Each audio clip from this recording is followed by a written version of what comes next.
Welcome to the Spotlight Series. I'm your host, Scott Nerney. We're at the beautiful Cowesett Inn. Come on down on a Tuesday night. Watch us tape this show. We'd love to have you. Tonight we're with Janine Passaretti-Molloy from Enchanted Lotus and a little bit of a history in the city of Warwick and surrounding neighborhoods. And we really wanted to talk to you for a few minutes and get a little bit more about you. So welcome to the Spotlight Series. Thank you. Thank you for having me. Tell us a little bit more about yourself. You have all night? We do. A lot to say. Floor is yours. That's a lot, actually. Things that are great, and then things that are not so great. And Let's talk about the great. I'll go into great first. I have a business, Enchanted Lotus. It's Reiki, and I do healing stone jewelry. So everything is custom made. I started doing that. Started doing Reiki about 3 years ago. Okay. I actually originally went to school as a teacher. So teaching in psychology. I graduated with bachelor's in both, and worked as a teacher for a little bit, and then ended up leaving in, I want to say 2009, 8 or 9. Things kind of shifted. And I ended up going in a complete 180, and I started doing business development. So I just switched gears and started doing that, and I did that for quite a while. I was in the business realm, corporate stuff, and then now here I am. Life changes, and you go with it. It's like, I actually was saying to myself, maybe I'm going to go back and work in psychology again and get my master's. And I started to, I actually applied, and I'm in the graduate program, and something was just not hitting me right. And it didn't have anything to do with, the people or the class bit, but it was just like, I felt like I was being pulled. And this was a couple of years ago. Actually, it was 3.5 years ago. And I just said, there's something that's missing. And I ended up going to a person for Reiki, and I loved it. And she actually had a little bit of she had this very intuitive way about it. And she's like, you don't need schooling. You already have everything in you're supposed to be doing. And I was like, what is it? She says, well, when you figure it out, it's going to just take off, and it's going to just kind of snowball from there. And I'm like, I have no idea what it is. But I literally went home that night, because it had been going on in my head for a while, and I ended up dropping the course. And I just felt like, I think I need to maybe I'll start doing my own Reiki. And I went to classes for that, and I got certified, and I absolutely loved it, and I never turned back. And I now, fast forward, I have a spot in my husband's karate school on State of the Arts. He has the Karate and Wellness Center, so he does massage therapy. I have Reiki, and I also have a little boutique spot where I have all of my healing stone jewelry and sage and crystals and all of those things that I love. And, it's really beautiful. We'll have some close-ups in the video. You. It's really beautiful items there's some with charms on them and beautiful beadwork and fantastic. It's really gorgeous. And an author? Yeah, I am. So this is my book, When the Last Bell Rang, and I never thought I was going to write a book. It wasn't something that I loved to write, and this wasn't something that I had envisioned I would ever be writing about. So this is, I don't know if you want me to go into Sure. into depth of why I wrote this book. So this book was basically a journal for me. So 7 years ago, I lost my husband. We were together for 23 years, and we had 3 beautiful daughters. Typical family life, and one day he died from suicide. So, in a nutshell. This was somebody that you would never even think would do this. There was something that just happened. I tell people this. It's like something went off, and he wasn't the same person. It was like an alien took him over. So um, our, to say our lives turned upside down is an understatement. It'll be 7 years, October 22nd, so this coming month.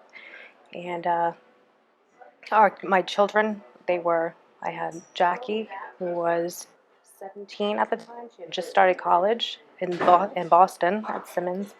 My daughter Victoria was 16, and I had Olivia, 11.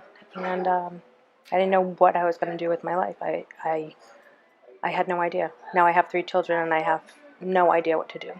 What am I supposed to do? And they're devastated.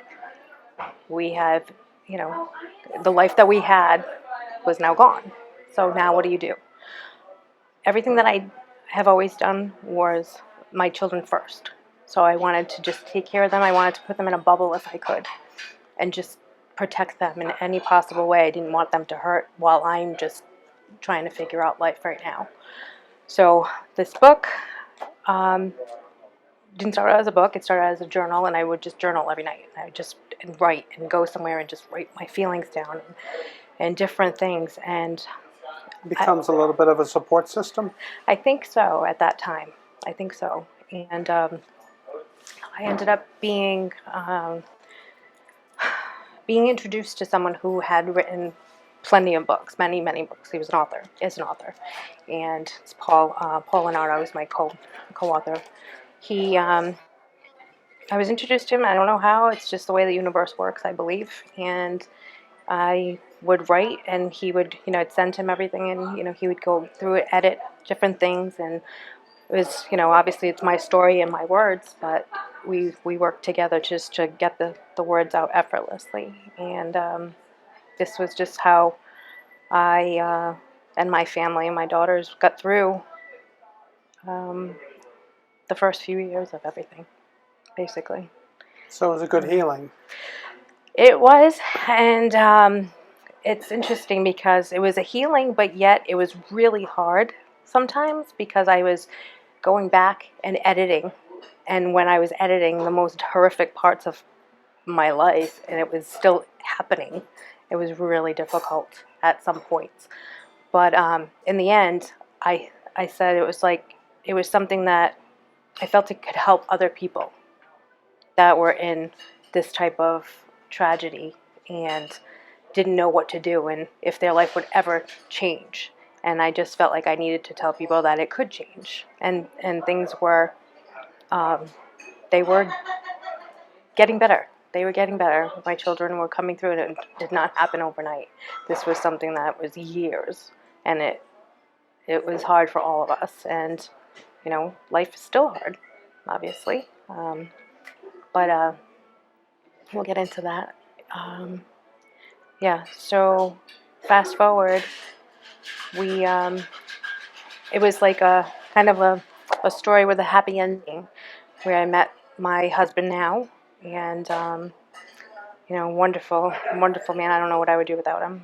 He's just such a caring, and like I said, I don't know what I would do without him. I'm just so happy that he's in my life, and people are put into your life for a reason, and I know that we are.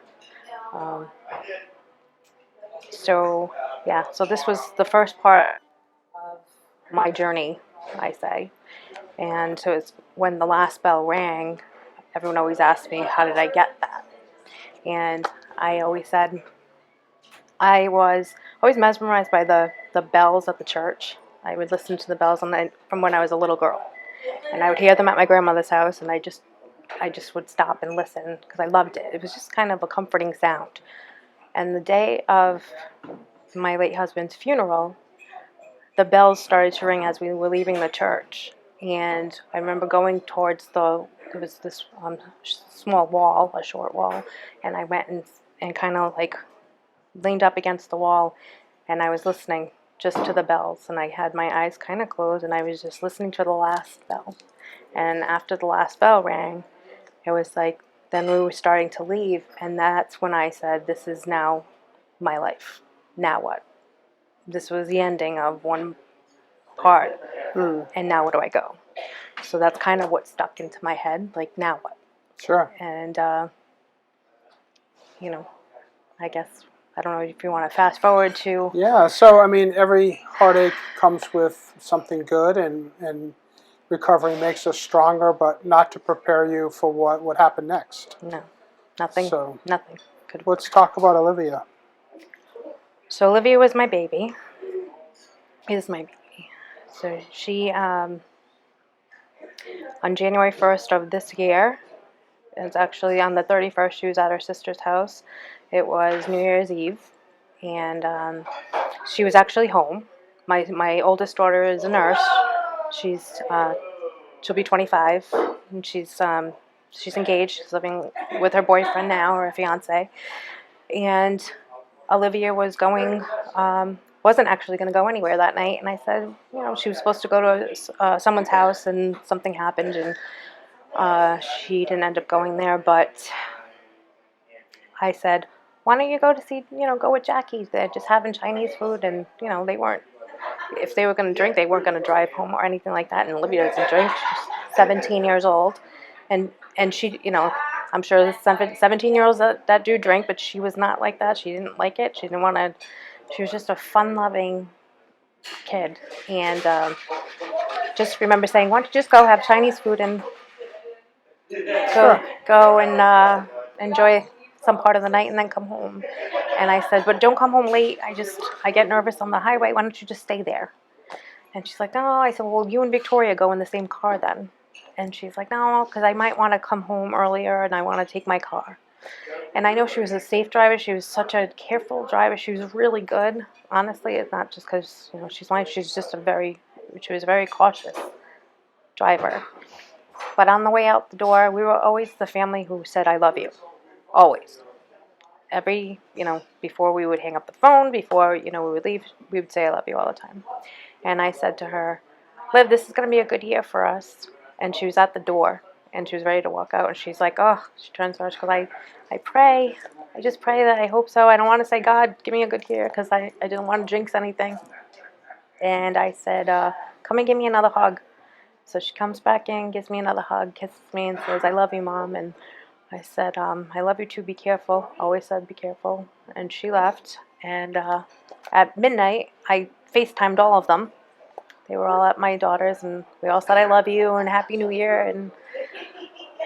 And that was the beginning of the worst possible moment of my life. Beginning of it. I knew that she was coming home. My daughter Victoria was going to be coming home, and I fell asleep, and I heard the cars come in, or a car come in. I thought it was both of them, and then I just kind of fell asleep that night, and I figured they were both home. That's not what happened. On the way home from Jackie's house, Victoria was about 10 minutes behind Olivia. She left about 10 minutes later. And Olivia was on the highway, and it's about a 10-minute drive. She lives in Warwick, and we live in East Greenwich. So she gets on 95 and starts driving, and some guy, monster I want to call him, he had this whole scenario painted that night. He's a felon with a very long history of crime. And he decided that night he was going to go out and F things up, is what he said on social media, which is what we found out later. He drove my child off the road and killed her. He said, I got a Mercedes and I'm going to F things up.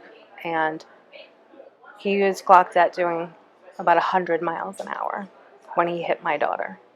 My daughter was doing 64 miles an hour. He hit her so violently and so quickly, she spun, hit the tree, and flipped over and died on pretty much impact. There was a witness, and this man, this monster, was fine. The car spun, and actually he got out of his car and took off.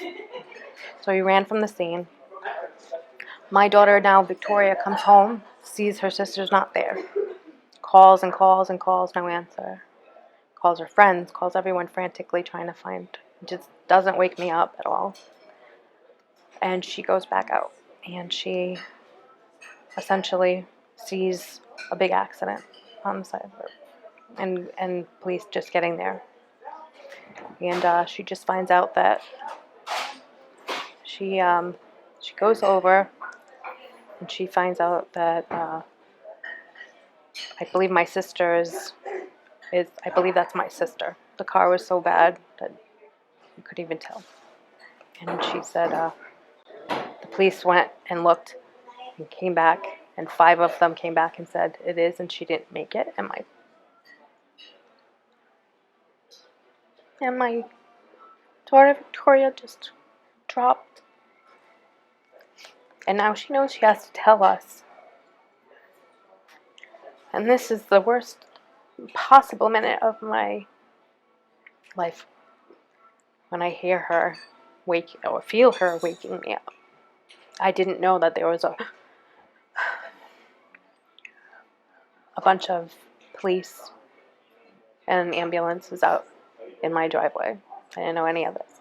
I just know that she was there telling me, "Mom, you have to get up. Mom, you have to get up. Mom, you have to get up." And I go, "What?" And the words, "Olivia's dead." And I lost it. I don't know. She must be giving me strength right now to even talk through this, because I've never been able to even say it out loud. I believe she is. But I had to go in the ambulance, and they had to sedate me because I was so violently, I thought I was going to have a heart attack, or I didn't even think anything. My kids and my husband thought I was going to have a heart attack. So anyway, that's where we were. And this is 9 months ago. This month, the 1st of October was 9 months. So we find out in the coming next day. I mean, it's like a blur, but all I know is that they found out that this person and his girlfriend actually stopped at the scene and said, "I think that's my boyfriend's car." No, and yes, she did say that. It was kind of in a moment right now. And she lied and said, "No, that's not it. It was in fact her car." She actually got a phone call from him at 2 a.m. in East Greenwich, because he ran all the way to East Greenwich because he was fine. And when my daughter was upside down in the car, dead. And he called her, and she picked him up, and long story short, she hid him in her home, or their home, and in Charlestown, and the police were all out looking for them.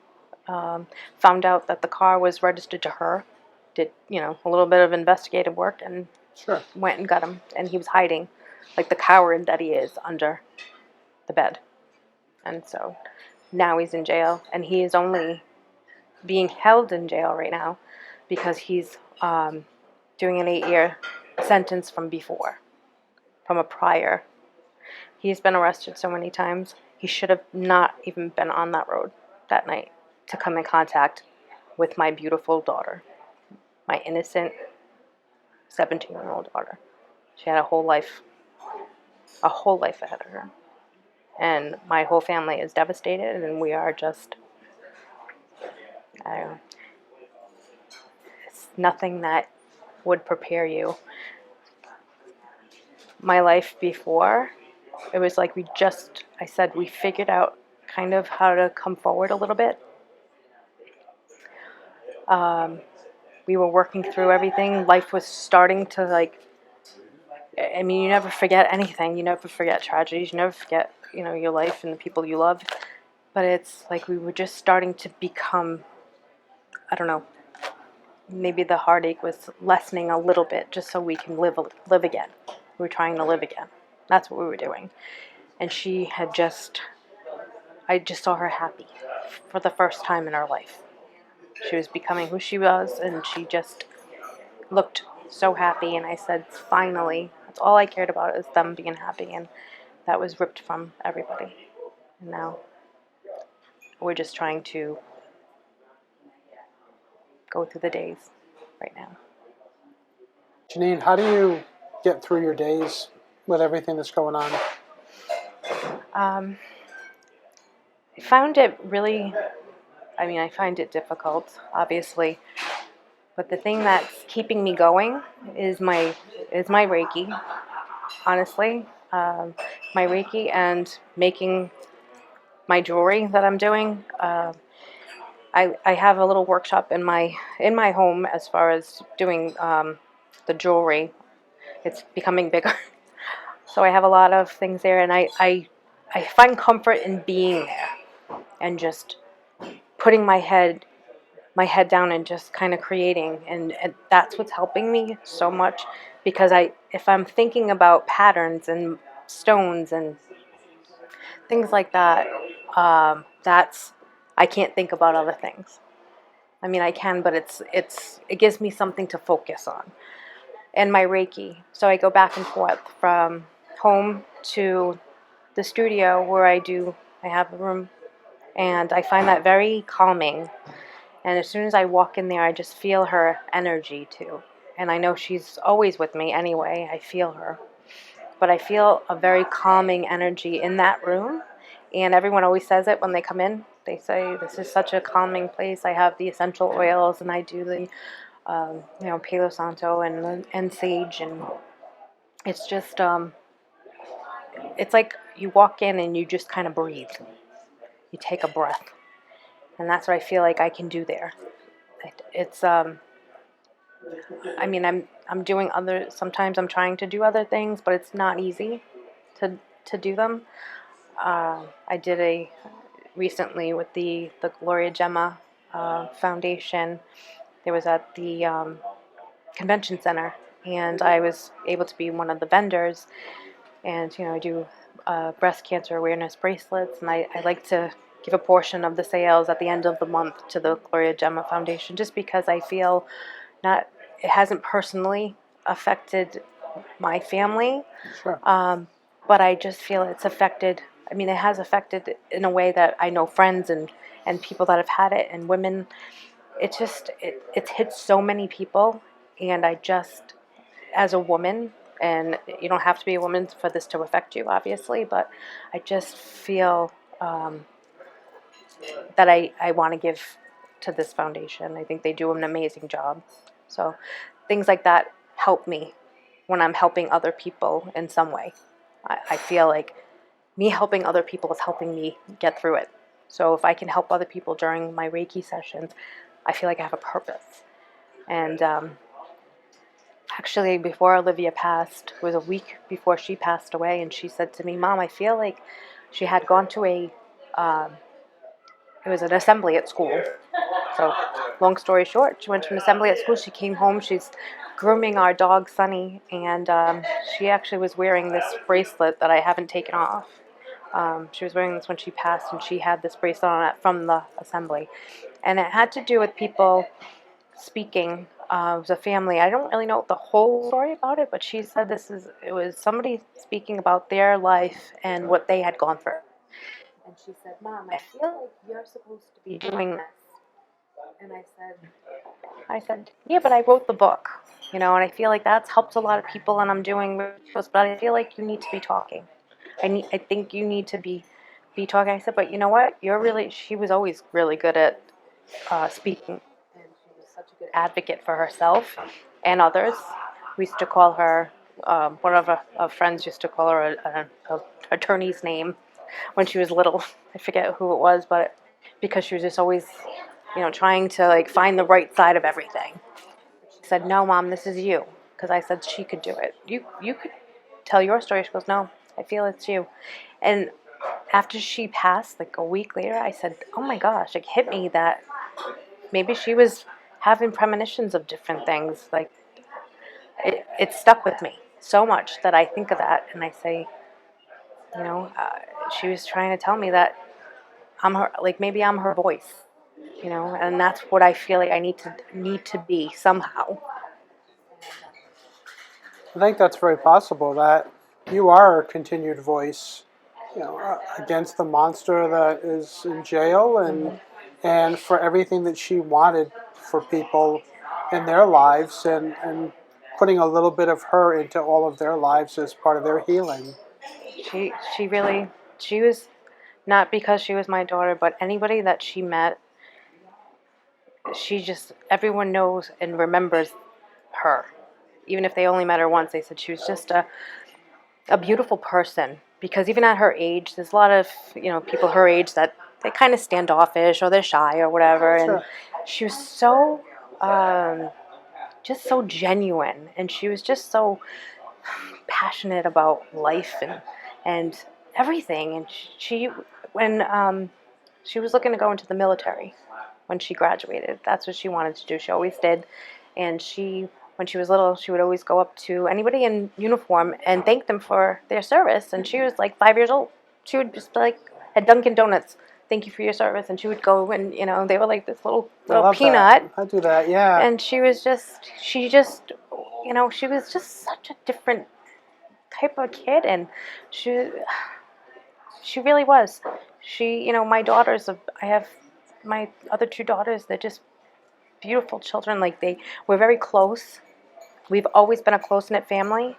We've always said, I love you. I remember saying that before, but now it's that continued closeness that it wasn't like we just became close because of tragedies. We've always been close, but this brings you closer together, and we just always knew how important our life was, and our relationships are, and how precious life is. And, we don't take it for granted. Never did. So that's why it's just hard. It's And so hard to believe. it's going to be precious going forward. It's just, it is. And I always just say, if you can fix it with money, it's not really a problem. I get that. My mom used to always say that. So, and I have that in my head all the time because it's true. Because, life is not easy. Everybody has something, and everybody has heartache, and everybody has stuff going on. But it's like you have to remember not to sweat the small stuff, because that's not really what matters in the end. It's not easy when you're in the middle of it, but it's also, think about it. It could be so much worse. It could be so much worse. But I just think of her every single day. She was just my daughters. They were best friends, all of them, and you take one away, the dynamic all change. It changes. Yeah. Doesn't matter. And I have to say too, people, it's tough because people don't know what to say sometimes when you're in the middle of this, and that's okay, not knowing what to say. I love that people keep her alive though, and I have such a great support group from people I don't even know or hadn't known at all.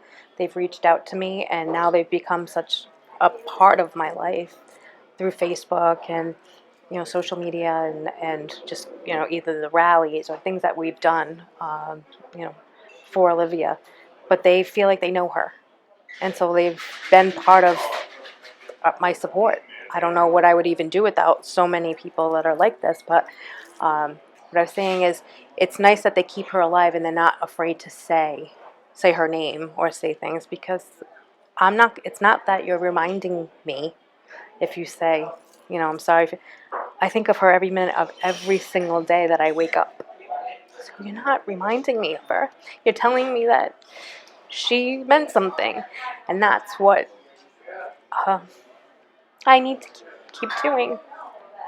And it's tough right now because, she would be a senior and doing all of her senior things, and it's really tough to see all of the homecoming pictures and senior pictures that she should be taking, or should have taken. And the day that she should have been taking her senior picture, I was picking out her gravestone, or finalizing her gravestone. And that's something that I never thought I would ever do. But and sometimes there's some people that'll say, Well, at least you have your other two daughters. Don't say that. That's something you should never say. If I can give you any kind of advice, my daughters are not interchangeable and they're not replaceable. So it doesn't matter if I had one child. She is her own entity. And I think someone just said Olivia. Someone just said her name. That happens all the time. So many signs. But yeah, every child is their own person, and it doesn't matter. Because it's like saying to you, which one can you give up? You can't. These are your children. It's taken a piece of my being away, and nothing can prepare you for that. Nothing. It's just, now how do we go forward? Every day is a conscious effort to go forward. You know, I get up early because I don't want to think. So some people say, how do you even get out of bed in the morning? Because I have to. Because I have to. I have no choice. To me, I don't have a choice. I have to get up because I need to move forward so my children, my other two daughters, know that they can do that too. They need to do that. They need a life. Their life has been turned upside down too. And going out and spreading Olivia's thoughts and wishes and your healing is a way to try to make everything continue on. So, unfortunately, it doesn't go away. No. As someone who's had lost someone about that same age as a cousin, it's with you forever, as your husband is looking over you. Now it's the constant court appearances and questionnaires, and is there a timetable, do you feel, that before some of this could be resolved? So we had the arraignment, and like I said, he's in jail right now. He's in prison right now. We have to wait for a trial to happen because the charges were driving to endanger, death resulting, leaving the scene of an accident, death resulting, and habitual offender, which adds about 20 years to a sentence. We have been nonstop trying to get a murder. We wanted murder 2 for him. Because if you say you're going to do something and it's premeditated that you're going to do it, which was what he said on social media, Sure. and then he does it, how can it be construed as an accident? This is what is not adding up in our heads. So fighting to try to get this to happen has been an ordeal, and it ended up being, I actually saw a case or something that happened in Connecticut, and this woman who was drunk and driving at 100 miles an hour, she drove into state police in Connecticut, and she killed them. So immediately, she gets a murder 2 charge. Why is it different here? That's what I want to know. How is it different? Because you used the car as a weapon, and your speed was your intent. Your intent didn't care about anybody. At 100 miles an hour, you don't care about anybody on that road. And it just ended up being the fact of we had to be okay with this charge and say, if we add up all of these years that we're going after him for, and his girlfriend got charged with the same thing because she didn't drive the car, but she tried to hide him, and she tried to get away with murdering my daughter, basically. So maybe an easier path to the conviction on top of what's already facing him. That is their thinking. That's their thinking. That if we go after the murder 2 charge and he doesn't get it, then he just gets away with murder. We know what he is. We saw him in court, and he looked right at us, and he didn't even looked right through us, like no remorse. This person doesn't care. All he cared about was that he got caught. Didn't care that he killed my child at all. He's a monster. He's got a lot of history, and it's you can see it. So do It's we public. think it's going to be this year or next year for the trial? Do they have an idea yet? At least a year. Okay. That's what we were told. So, because in the Kent County, if it was Providence, it probably would be a lot more. But being in Kent County, it's they're thinking a little bit less, but we're gonna at least a year. So we'll keep tabs on the situation. If there's anything we can do to help publicize some of this, or some more updates, we're more than happy to have you come back and talk about it, and we'll do all we can to support you in any way possible. Thank you. And your business.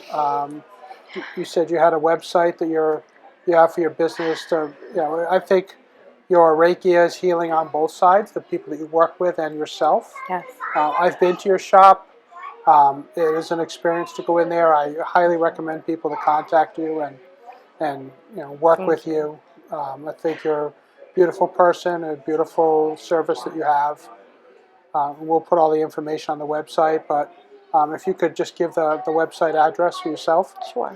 So it's if I can think straight, it's Enchanted Lotus dash JPM for Janine Passaretti-Molloy.com. So Enchanted Lotus dash JPM.com. And if you Google Enchanted Lotus Reiki, it'll come up. And Okay.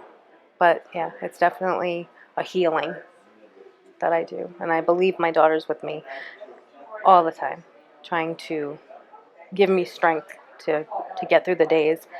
And I believe that for sure right now, because I would be probably bawling my eyes out. And I think she's helping me be able to speak without doing that. So I know that. Is there anything we can do, let us know. Thank you.